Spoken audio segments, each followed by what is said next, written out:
বাজার থেকে কাচকি মাছ নিয়ে এসেছিলো। আমি কাচকি মাছটাকে ভালো করে ওই তারের জালির মধ্যে ফেলে আমি ভালো করে ধুয়ে নিয়েছি। আমি আজকে রান্না করছি এই কাচকি মাছটা।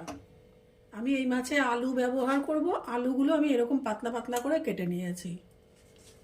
আপনারা আলু ব্যবহারও করতে পারেন, নাও করতে পারেন। যদি আলু ব্যবহার করেন একদম এরকম পাতলা পাতলা ঝিরিঝিরি করে একদম কেটে নিয়েছি। আজ এরকম পাতলা পাতলা করে কেটে নিয়েছি। এই রান্নাটা করতে আমি এরকম একটা অ্যালুমিনিয়ামের বাটি নিয়ে নিয়েছি। সবার বাড়িতে কম বেশি এরকম বাটি থাকে। মাছের পরিমাণ অনুযায়ী বাটিটা একটু বড় হলে ভালো হয়, মানে ফুটতে সুবিধা হবে, সেজন্য আমি এরকম একটা অ্যালুমিনিয়ামের বাটি নিয়ে এসেছি। এবারে এই বাটির মধ্যে আমি প্রথমে দিয়ে দেবো একদম কুচি করে রাখা, আমি কিছু পেঁয়াজ রেখেছি, একদম কুচি করে রাখা পেঁয়াজ দিয়ে দেবো। সব কটা পেঁয়াজ আমি এখন ব্যবহার করছি না, একটু নিচে পেঁয়াজ দিয়ে দিলাম কটা। দিয়ে দেব একদম কুচি করে রেখেছি, বটিতেই করেছি, টমেটো। আচ্ছা, এবারে দিয়ে দিচ্ছি মাছগুলো। এই অ্যালুমিনিয়ামের বাটি, এটাকে বিয়ের পরে আমার শ্বশুরবাড়িতে দেখে আমার শাশুড়ি এটাকে বলে সিলভারের বাটি। একদিন বলছে সিলভারের বাটিটা নিয়ে আসে, এবার রান্নাঘরে গিয়ে তো আমি আর সিলভারের বাটি খুঁজে পাই না। তারপরে দেখালো এই বাটিটা, এটাকে বলে সিলভারের বাটি, কিন্তু আমরা তো অ্যালুমিনিয়ামের বাটিই বলি। আপনারা এই ধরনের বাটিকে কে কী বলেন সেটা অবশ্যই আমার সাথে শেয়ার করবেন।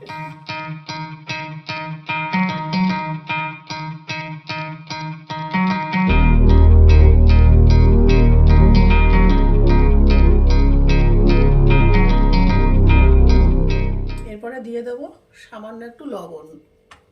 এখন আমি পুরো লবণটা দিচ্ছি না, সামান্য একটু হলুদ, কটা কাঁচা লঙ্কা কুচি দিয়ে দিলাম,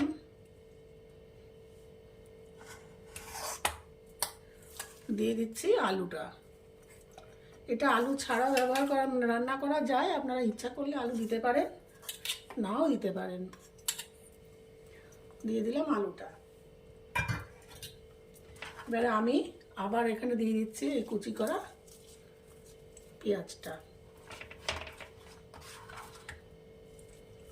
এইভাবে লেয়ার করে দিলে পরে পুরো মশলাটা মাছের সঙ্গে মেখে যাবে। আমি যখন এটাকে মাখবো এক জায়গায় পেঁয়াজ বেশি কম এরকম পড়বে না, একটা জায়গায় টমেটো বেশি হলো একটা জায়গায় টমেটো কম হলো পড়বে না। দিয়ে দিলাম কাঁচা লঙ্কা কুচি, দিয়ে দিলাম টমেটো।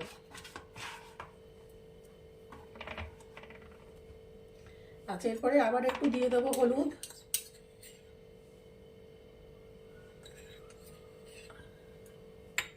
আমার মনে হচ্ছে একটু হলুদ লাগবে দিতে, আমি দেখছি।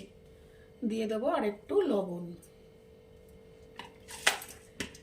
আচ্ছা, দিয়ে দেবো সামান্য 2-4 দানা একটু চিনি। এরপরে দিয়ে দেবো 1 চামচ আদা রসুন বাটা।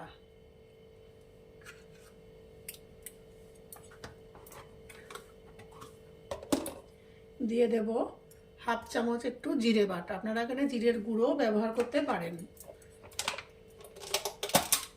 সাথে দেব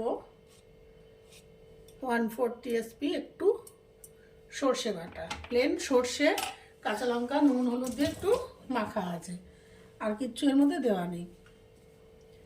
এরপরে আমি কি করব, এটাকে আপনারা চামচ দিয়েও নাড়াতে মাখাতে পারেন বা হাত দিয়েও মাখাতে পারেন। এরকম করে আপনারা চামচ দিয়েও মাখিয়ে নিতে পারেন বা হাত দিয়েও মাখিয়ে নিতে পারেন। আমি মেখে নিয়ে এসেছি। এবারে আমি সবার শেষে দেব হচ্ছে একটু লাল লঙ্কার গুঁড়ো। আপনারা লাল লঙ্কার গুঁড়ো যদি দিতে না চান দেবেন না। এটা এই রান্নাগুলো একটুখানি বাটি চচ্চড়ি এই জাতীয় রান্নাগুলো একটুখানি ঝাল ভালো হয়, মানে খেতে ভালো হয় ঝাল দিলে পরে, সেই জন্য দিয়ে দিলাম লাল লঙ্কার গুঁড়ো। আচ্ছা, এরপরে দিয়ে দেবো সর্ষের তেল 3-4 চামচ আমি এখানে হাতের মাপে দিয়ে দিলাম সর্ষের তেল।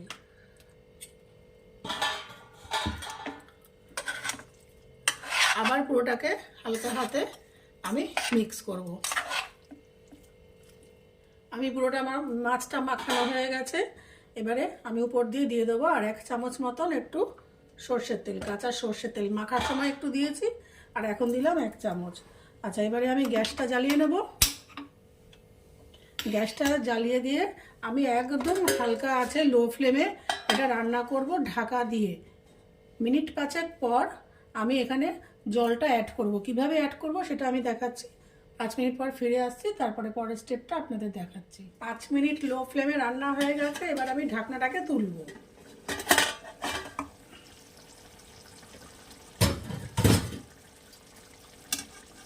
একটু নাড়া দেব।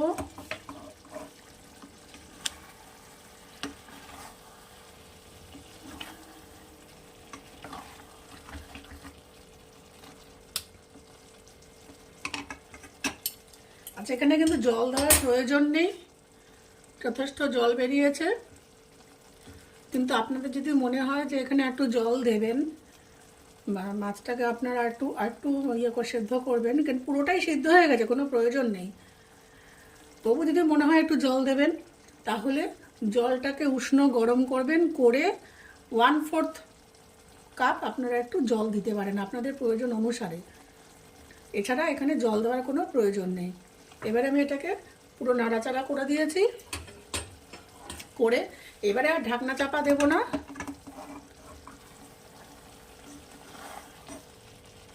এবারে এটাকে এমনি ঢাকনা ছাড়া আরও 5 মিনিট এটাকে আমি হতে দেবো। মিনিট 2-3 পর 2-3 রান্না পর দিয়ে দেবো এখানে 2 চামচ লেবুর রস।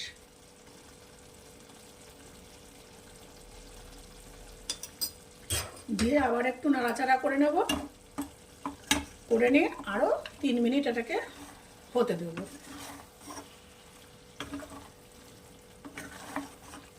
আপনাদের যদি আরও ঝালের প্রয়োজন হয়, আপনারা এখানে কাঁচা লঙ্কা বা শুকনো লঙ্কা গুঁড়ো যা যা দরকার আপনারা এখনই অ্যাড করবেন। এরপরে কিন্তু অ্যাড করলে আর মিশবে না। আবার এটা 2-3 মিনিট পর এরকম রান্না হবে, তারপরে আবার ফিরে আসছি আপনাদের কাছে। এখানে রান্না পুরোটাই হয়ে গেছে, ঝোল পুরোটাই শুকিয়ে এসছে। আপনারা যদি একটু ঝোল বেশি ভালো খেতে চান তাহলে ঝোল অল্প রাখবেন। আমার এটা একদম শুকনো ভালো লাগে। নামানোর আগে দিয়ে দেবো একটুখানি ধনেপাতা কুচি।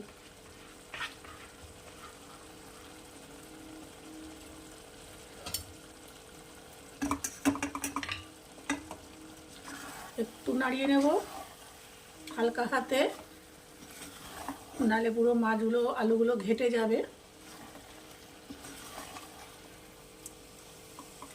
ব্যাস, এইবারে আমি করব কি,